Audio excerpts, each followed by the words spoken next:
basically the lead here going into the second leg. Well, I mean, it's a situation that it's halftime. It's halftime and the score is 1-1, but we're coming into our field. We're playing at home, so we're anxious and excited about that. We know that Dallas knows that they've got to score in order to have any chance of doing anything. So that maybe puts a little more pressure on them. Maybe means that the game is a little more open for us to attack them because they've got to take some risks at times going forward. But I've been happy with how we've defended. Defense win championships, and we got to continue to defend well. And offensively, although they had more possession, I think when you look at clean chances, I think we had more clean chances than they did. And so obviously if we can finish some of those clean chances, especially early, then we can put a whole different tone on the game. Is that kind of what the road goals have done for this playoff series now, kind of open them up more because teams know that they have to score? Yeah, I mean, road goals help. Our rule is really strange because road goals don't count in overtime. So if the game's 1-1 and we each score a goal in overtime, 2-2, it's still a draw at that point.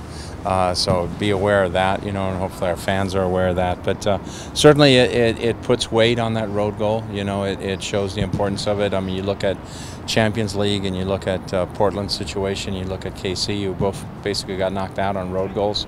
So, it's certainly an important element. Dallas always seems to look to draw the foul to get the PK. What is it about their style of play that allows them to do that? They seem, I don't know how many PKs they've got this year. Somebody said somewhere between 7 and 12. So, yeah. So, part of it is because they have guys who are dribblers. Castillo's a dribbler, Escobar's a dribbler. Blas Perez is probably one of the best floppers in the league. So between those three, they draw fouls. Blas went down on a foul in front of our bench, and I'm like going, what happened? Nobody touched him. I didn't know why he went down. So, but it's, and they're able to draw those penalties, and obviously Michel is very good at converting them.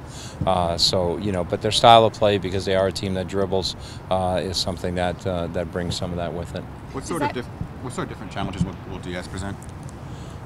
Diaz just means they shift into a 4-2-3-1, so it's a little bit of a different formation. We went down there early in the season and played against them with Diaz and came away with a win. He changes their team a little bit. They also have to take somebody out, so either they take out some size in Akindele or they take out some speed in Escobar. So, it alters their team a little bit, affects that. The main thing with Diaz is he's quick and slippery in the middle of midfield, and you don't want him to get beyond your midfielders and then have an open field to look at, because then he's a good passer of the ball. Because of the penalties, does that change how you guys go into this matchup? What do you mean? How do you approach the game? Do you back off? Do you try to accommodate because they try and take advantage of that? No, we're going to play. We're trying to do some of the same things within the last game, and I thought defensively at times we did fairly well. I think for most of the game we kept Castillo at bay. Escobar, except for that run into the box, really didn't do all that much in my opinion. But those guys are dangerous players. They're always got to be guys you're concerned about. So we have to be aware when the ball turns over, we have to react well, and our transition has been good lately. But also when we have the ball, I think we have to do a better job at times of connecting our passes, and that's where we're a little bit disjointed. But that's something that'll come, and something we worked on today a little bit as well. How are you looking health-wise? Guys are making progress. Pineda obviously ran today, so that was a good sign for him, and he's feeling much better. Andy Rose, is back to running. Is probably going to be in training a little bit tomorrow. Gonzo as well, depending on how he reacts today. So those guys are, okay. What is the injury, Pineda's? He got it in training, is that right? In training, and it's I don't know, it's like a glute, but it isn't a glute. But it's a pull high up. Muscle. Yeah, it's a muscle injury. After the game, Dallas seemed very pleased with the work that they did defensively on your forwards. Did you think they did kind of control your forwards, and is that counterable if they did?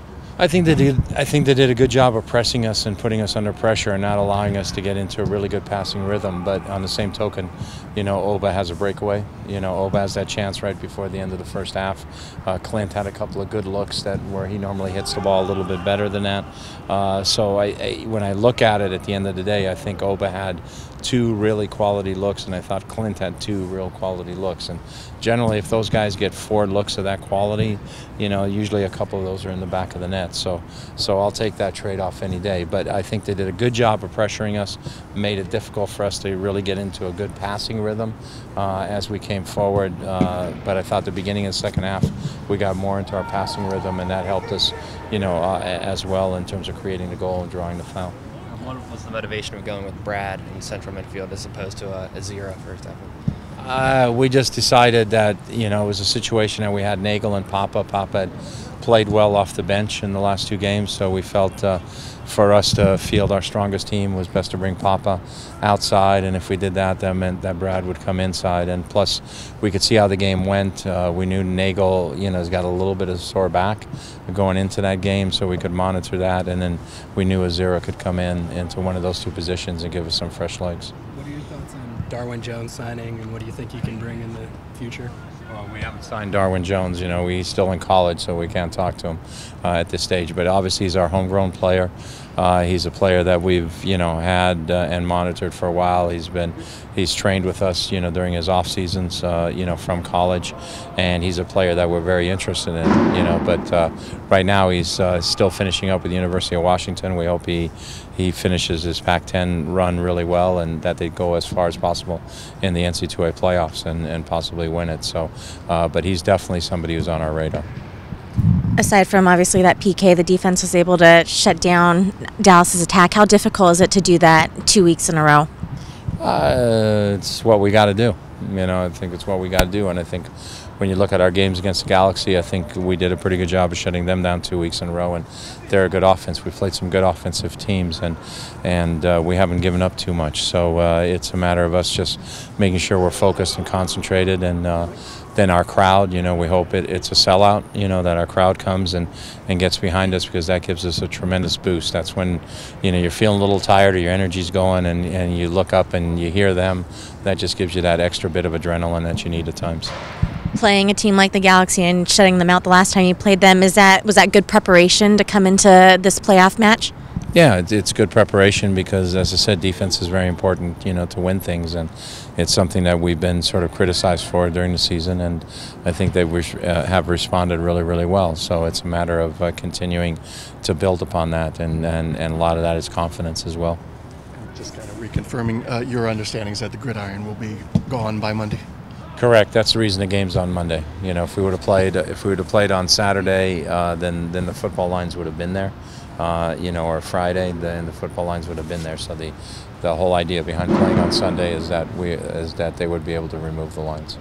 You guys haven't trained here in a while. Was there any specific reason to train here today? Yeah, we wanted to train because we just wanted to, because we don't train on turf very much, and it has been a while.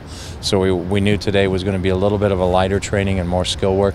So we wanted to do it on the turf. So guys, because you got to strike a ball differently, the way you hit crosses and so forth. That's why we did a little bit the patterns. That's why they're doing a lot of crossing now, so they get used to striking the ball off this surface. And we did a lot of 2-touch passing stuff. So, the guys were used to playing balls off this surface. Just another day of familiarity, and we're far enough out that that